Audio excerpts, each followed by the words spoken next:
Något jag kan hjälpa till med? Peter her, han har ringet og fået lagt nogle rum til side. Do you speak English? Martin, hvad er det, hun står og siger? Forstår hun ikke dansk? We have made a reservation for 2 rooms for Mr. Blixen. Mr. Blixen? Ja. Okay. Martin, spørg lige, om de har et mødelokale. Et mødelokale? Ja. Et mødelokale med en tavle. Hvorfor det? Spørg nu.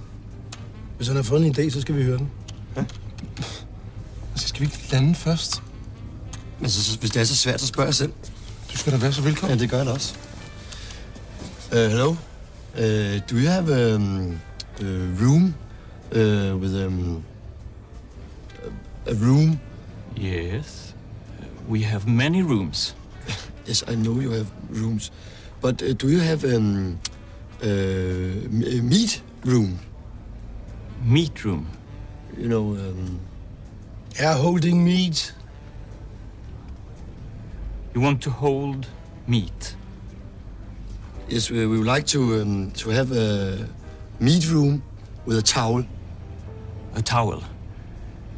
You want to hold meat with a towel? Yes, thanks. Precise. We would like a conference room with a board